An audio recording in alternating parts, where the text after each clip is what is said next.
Good morning, students. Today we are going to start with the chapter Anatomy of Flowering Plant, that is plant tissue. This is chapter number 9 from a book, a textbook of ICSE Biology by author S. Chand. Now, before proceeding with the chapter, we must know what are the objectives of this chapter. The main objectives of this chapter are types of plant tissue, meristematic tissues and its various types, apical meristem, permanent tissue and its various types, along with their structure, the tissue system, secretory tissue, anatomy of dicot, monocot, root, stem and leaf. Here we are going to discuss about the internal structure, means which kind of cells, which kind of tissues are present inside roots, stems and leaves. Then we will discuss secondary growth in case of dicot plant, which is very important objective.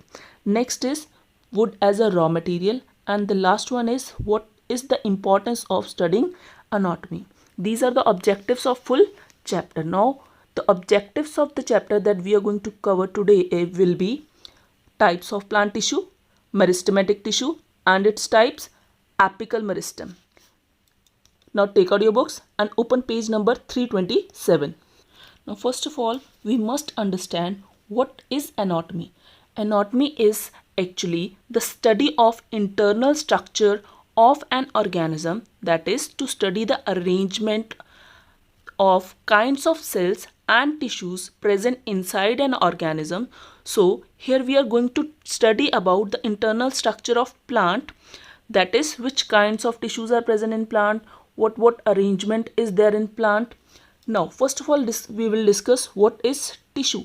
Tissue is actually defined as a group of cells which have common origin and perform specific function. It is not necessary that all the cells should be similar. They may be similar or dissimilar, but the thing is they should have common origin and they should perform a specific function. For example, in case of plants, we all know that xylem is meant for translocating or transferring water from roots to the various parts of plant. Now, on the basis of functions, tissues are actually divided into three kinds: epidermal tissue system, ground tissue system and vascular tissue system. Epidermal tissue system. Epi means above and dermal word comes for skin. This is the tissue which covers the outer covering of your body. So epidermal tissue system is actually the outer covering of the body, which is actually protecting the body from outer environment. So epidermal tissue system is basically meant for protection. It is protective in function. It consists of epidermis in case of plants. After this, first we will discuss about vascular tissue system. From the word vascular, vascular means vessels. Vessels means the specific pipelines or tube-like structures which are helping in conduction of various substances. Like in case of our body, blood vessels are present which helps in transportation of various nutrients, oxygen to various parts of our body. Same way in plants also vascular tissue is present, which is consisting of xylem and phloem. And what is the function of this vascular tissue? It is basically responsible for conduction of water and food respectively. Now next is ground tissue system. Ground tissue system is basically filling the space between epidermal tissue and vascular tissue. It is acting as a connective tissue which connect epidermis with vascular tissue. We can see here the diagram.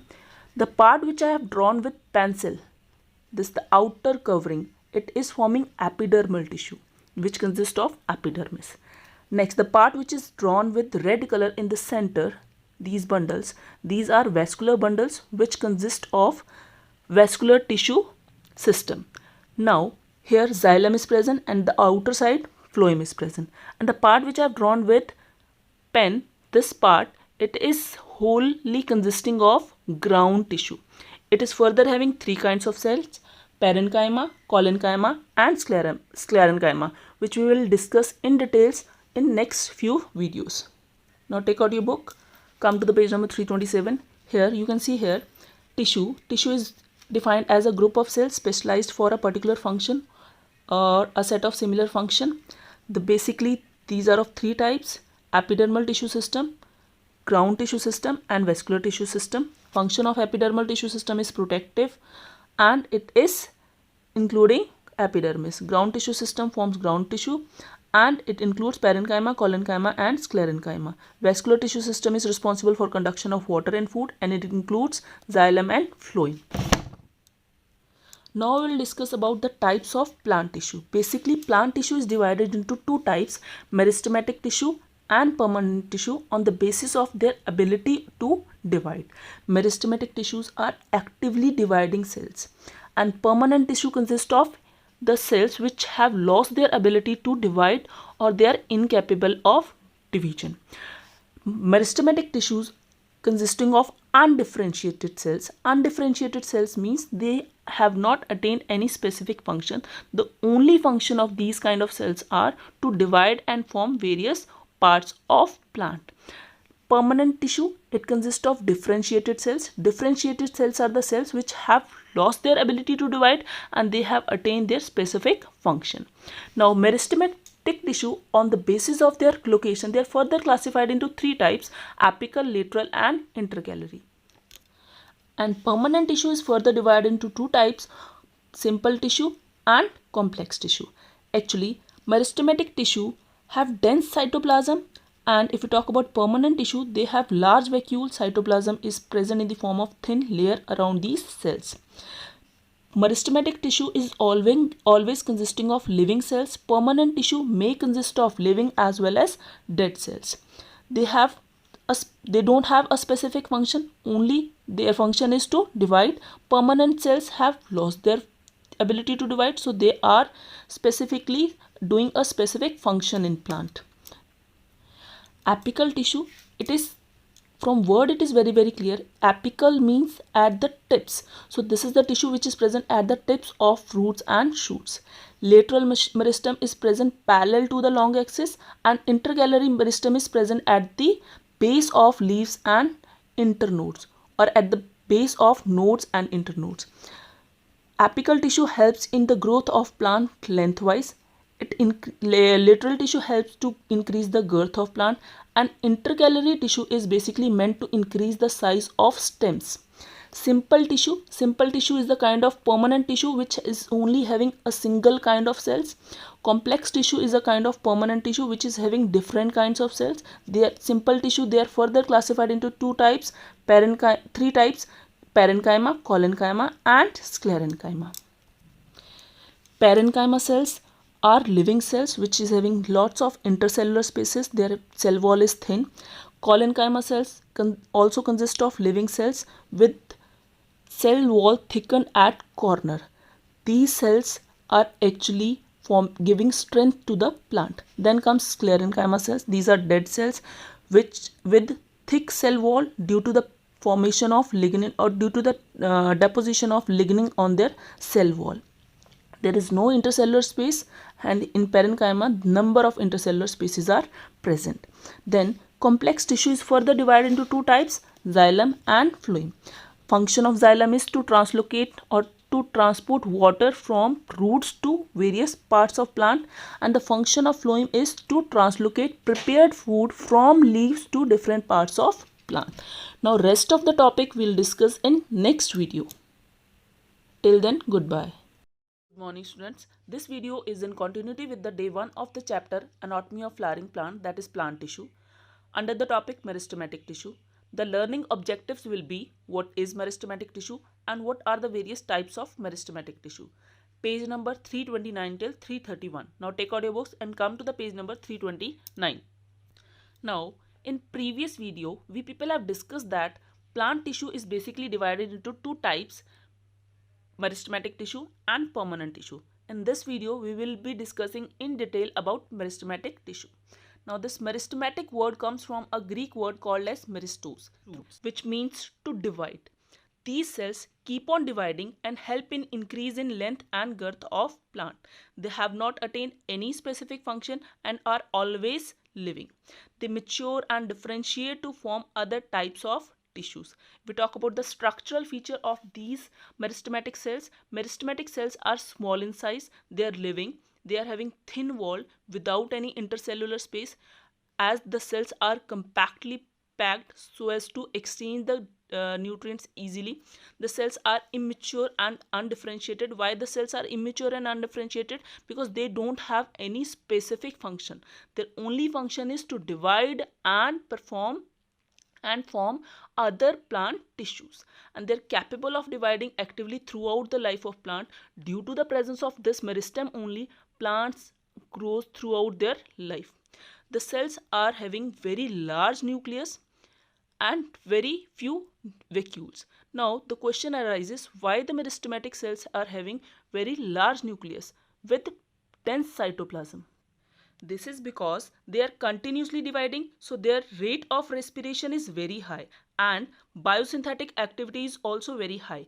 Biosynthetic activities means the formation of biomolecules that are required by a cell to divide. Their vacuoles are very small, as they keep on dividing, so they need not to store any food, any water. As the reserve food is very little due to the small vacuole, that is the reason their food supply is also very high. Now if we talk about the location of this meristematic tissue in plant, these tissues are found in the tips of roots, tips of shoots, nodes of stems, buds, in between the xylem and phloem, under the epidermis of dicot plants. Now if we talk about the structure of, you can see here the structure of a typical meristematic tissues. You can see cells are tightly packed, there is no intercellular space, nucleus is quite large and is having dense or thick cytoplasm. Now we will discuss the functions of meristematic tissue. The main functions of meristematic tissue is to keep differentiating to form specialized cells of the plant. Like later on they will form other tissues like lateral cambium, and results in the increase in girth of plant. They help in increase of length of plant, as the meristem which is present on the tips will keep on dividing and will help to increase the length of plant. They also help to increase the thickness of plant or girth of plant, as some of the meristematic tissue is present on the sides of plants also. Now we will discuss in detail about the different types of meristematic tissue. Basically, on the basis of their location, meristematic tissue can be classified into three types: apical meristem, intercalary meristem, and lateral meristem. The meristem, which occurs at the tips of roots and shoots, produce primary tissue and are called as apical meristem. This word apical meristem comes from the word apex. Apex means tips. So this meristem is present at the tips of roots and shoots. The meristem which is present at the tips of shoots will be called as apical meristem of shoot, and the meristem which is present at the tips of roots will be called as apical meristem of roots. Or location of apical meristem, you can see this is the diagram of a typical shoot. This is the tip of shoot. At the tip of shoot, I have shown here with the red pen, this region is having apical meristem, which helps to grow the plant lengthwise. On its sides, some of this meristem results in the formation of leaves and other structures. Now, when the formation or during the formation of leaves and elongation of stems, some of the meristem is left behind from shoot apical meristem and constitutes auxiliary bud. This apical meristem is called as marginal meristem, and such buds are present in the axils of leaves and stems. Now, what is axil? You can see here, if let it be, this is a stem and this is a leaf. Now, the angle between the stem and leaf will be called as axil, and auxiliary buds are present here and are capable of forming the stems of flower.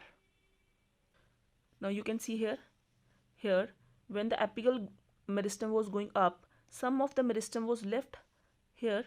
This is called as axillary bud, and this axillary bud is present in the axil of this leaf here, and later on it will result in the pedicel of flower.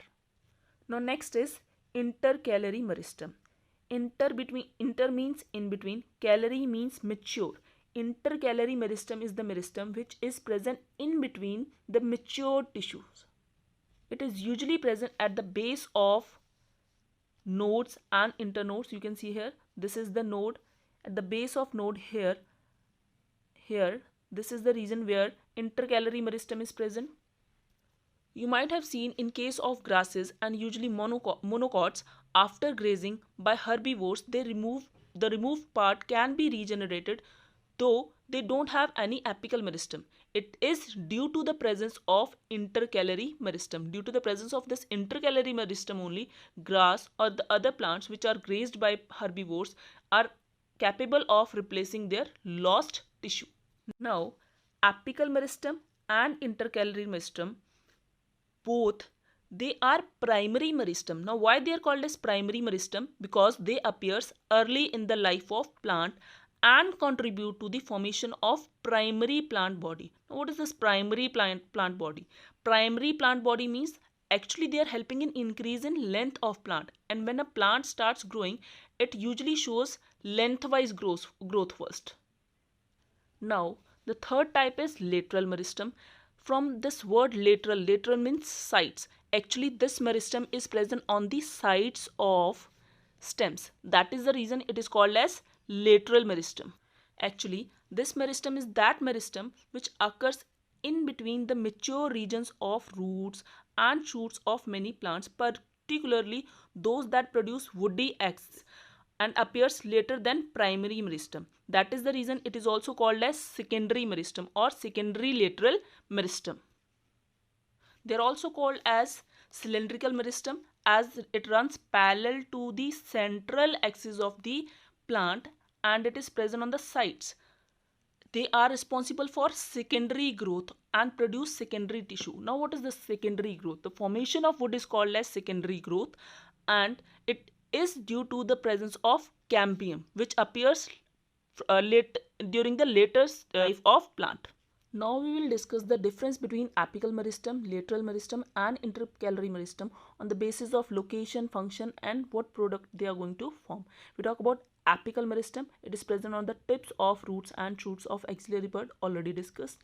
Lateral meristem is present parallel to the long axis of the stem. Intercalary meristem is present at the base of leaves and internodes. Next is the difference on the basis of function. We know apical meristem function is, it is helping in primary growth, that is it helps to increase the length of plant. Lateral meristem, as it is present on the sides, so it helps to increase the girth of plant.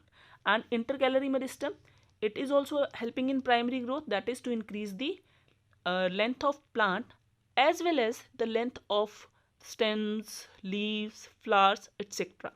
Now what product they are going to form? If we talk about apical meristem, these cells will differentiate to form permanent tissue and they results in primary growth of plant. If we talk about lateral meristem, these cells differentiate into cambium or cork cambium, and finally they results in secondary growth of plant. Later on, if we talk about intercalary cells differentiate to form permanent tissue and they results in the primary growth, that is lengthwise growth of plant. Now take out your book and come to the page number 329. Now see, we people have discussed about meristematic tissue. What is meristematic tissue? That is, it consists of undifferentiated actively dividing cells. They bring about the increase in length and girth of plant. We talk about structure. These cells are spherical, oval, polygonal, and they have thin cell wall, compactly arranged. They do not have intercellular spaces in between. They have dense cytoplasm. Why they have dense cytoplasm and prominent nucleus, already I have discussed with you. Then they may or may not have vacuoles. That reason also you people now are clear. Now next is location. Meristematic tissue, it is actively growing region. It is usually present at the tips of root, shoots and cambium region. Now this is the tip of root here, just below the root cap here in this region, root meristem is present. This is the tip of shoot. Here at the tip of shoot, this is the growing tip. Here apical meristem is present. Here they have shown the atypical meristem of root that we'll discuss in tomorrow's video. This diagram already I have discussed in a copy. Now You can see here apical meristem is present. These are shoot apical meristem or shoot primordia. Next we'll come to the next page. Functions of meristematic tissue. 3 functions. First is to divide and form differentiate to form specialized cells. Second function is at the tips, as they are present on the tips of roots and shoots, so they also helps to increase the length of plant. Third, the cells in the lateral region helps to increase the girth of plant. Different types of meristem we already know now. There are 3 types of meristem: apical meristem, intercalary meristem, and secondary lateral meristem. Apical meristem is present at the, from here we are clear that it is present on the tips of roots and shoots. During the formation of leaves and elongation, small meristem is left, and that meristem is called marginal meristem. The auxiliary buds are present in the axils of leaves and are capable of giving rise to branches of flowers or stems. Now apical meristem is helping in primary growth, that it is helping to increase the length of plant. During the formation of primary plant body, specific region of apical meristem produce dermal tissue and ground tissue and vascular tissue. We all have discussed dermal tissue, ground tissue and vascular tissue in first video. Now intercalary meristem. Intercalary meristem is present at the, here you can see this is intercalary meristem. It is present at the base of internodes and nodes and leaf sheath. Now intercalary meristem occurs in grasses and help to regenerate the parts removed by the grazing herbivores. They differentiate into primary tissue. They bring about increase in length of the internodes. Both apical and intercalary meristems are called primary meristems. Secondary meristem means the meristem which appears in the later stages of life of plant. Lateral meristem is from the word, it is meristem which is present on the sides of plant. Meristem that occurs in the mature region of the roots and shoots, this is called secondary meristem. They are cylindrical meristem because they are present at the parallel to the long axis of the stems and roots. They are responsible for producing secondary tissue. Fascicular vascular cambium. Fascicular means in between the vascular bundle. In, or what we can say, in between a single vascular bundle. Interfascicular means in between 2 vascular bundles. And cork cambium. Now come to the exercise and you have to plan short answers type question, first, second and third, plus long answer type questions, question number second on copy. For the further